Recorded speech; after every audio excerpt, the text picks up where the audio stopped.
Hi, my name is Awilda Jimenez, and I'm the Virtual Content Specialist Teacher from PS 386. I've created the student-facing video in partnership with Maria Friedland from the Department of Multilingual Learners. Hi, friends. Thank you for coming back to Social Studies today. Today, we're going to continue with part 2 of our 4th grade lesson in Unit 3 entitled Choosing Sides, Patriot, Loyalist, or Neutral. Our focus question is what events led to the war with Great Britain? In part 2, we are looking at the unique perspective of Blacks in colonial America on the Patriot and Loyalist causes. Our lesson objective is to explore hypothetical scenarios and secondary sources to explain how a person's identity in colonial America impacted their perspective on the Patriot and Loyalist causes. Now, you should have already had an understanding of the perspectives or how the loyalists, right, the British soldiers and leaders of the British Army were trying to convince or persuade enslaved Africans and enslaved Blacks to join their side, and how George Washington and the colonists, the patriots, were trying to do the same and get more enslaved Africans to join their side based on the video from the introduction.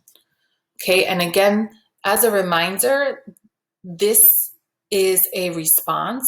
This war is a response to the intolerable acts, right? The harsh punishments that were enacted by the British government against the colonists for their protests and tea parties.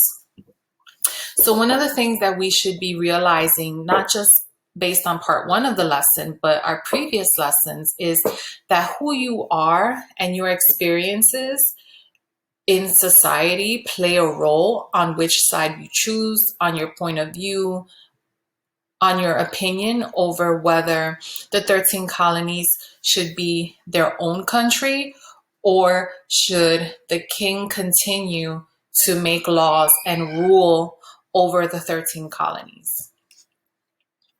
Here's a reminder of where we started and where we are now. And just like I've stated before, we are in the brink of war because as a result of everything that's happened, the taxes, the unfair acts, the Tea Party, the protesting, nothing has worked or made the king be more fair to the colonists, and they have had it, right? They're ready to go to war.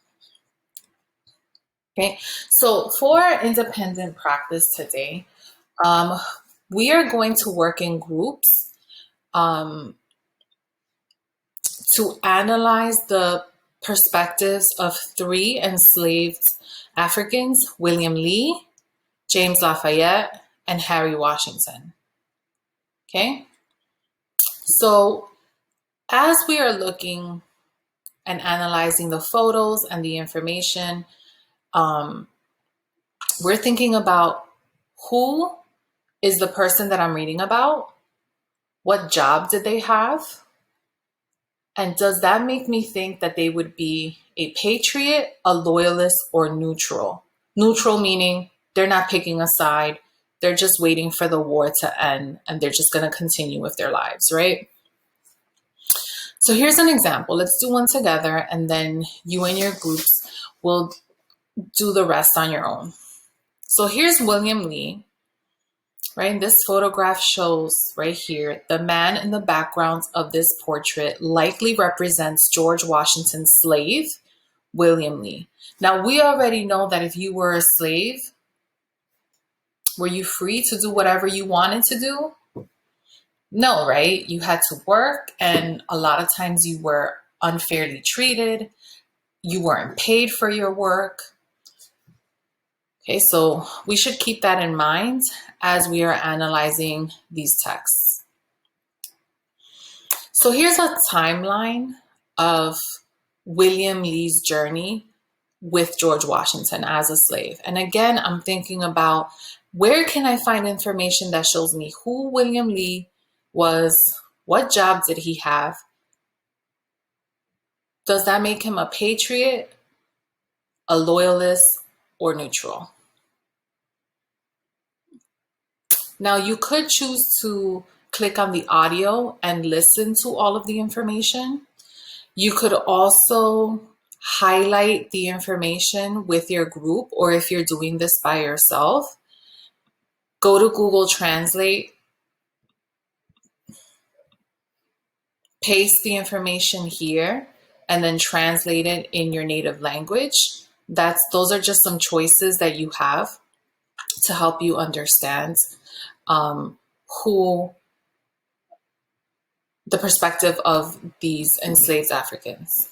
Right. So here's George Washington purchases William Lee for 61 pounds. Lee is assigned to household work. So already I'm getting an idea of who William Lee is, right? He worked for George Washington and he was working in the house in the beginning. Let's see. Lee marries, that's not really important to tell me what side Lee would be on. Lee travels everywhere with General Washington, from army encampments to battlefields. Lee carries Washington's equipment and helps him. Okay, so that gives me more information about the job that William Lee had, right? He became very important to George Washington. By the end of the war, Lee's famous. George Washington frees Lee, praising his faithful services during the Revolution. Lee remains at Mount Vernon, Washington's plantation, as a free man. So I'm already thinking that because William Lee was George Washington's slave, I know that George Washington was a general, right? He was a patriot and led the colonists in war. And he was very important to George Washington, right? He traveled with George Washington and helped him with all of his equipment. So I'm getting the idea that William Lee was a patriot, right? Because he never left or betrayed George Washington. He never left, he never escaped. And also in the timeline, I see that George Washington rewarded him, right, for working so hard and staying by his side and being loyal or faithful. He gave William Lee his freedom, right? Right. So did you see how I stopped, right? And I thought, who was William Lee? What was his job? And based on those two pieces of information, how can I explain whether he was a patriot, loyalist, or remain neutral? So this is the work that you're going to do, right? You can discuss it with the members of your group. You can jot your ideas based on your discussions if you're working in the group, or you can just jot your ideas if you're working by yourself on this chart that's linked on your Google Classroom. And then I want you to do the same when you analyze James Lafayette.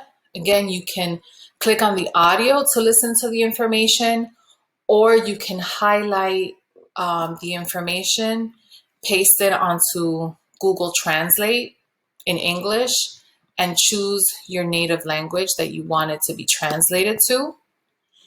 Okay, you can do it that way. And then the final person that you're going to study is Harry Washington, right?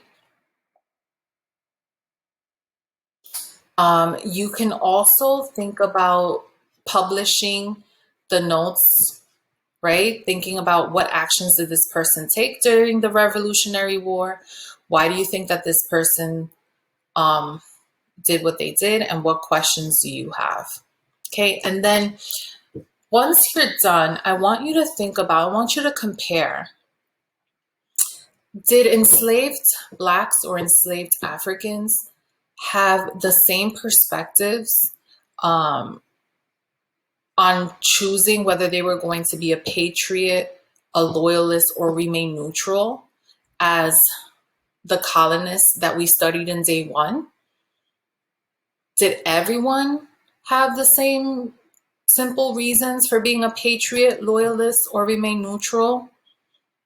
If not, what impacted their decisions, right? Because I think I'm already noticing some differences between the colonists, right?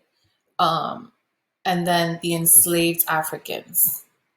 I'm not sure if they have the same reasons for choosing to be a patriot, loyalist, or neutral.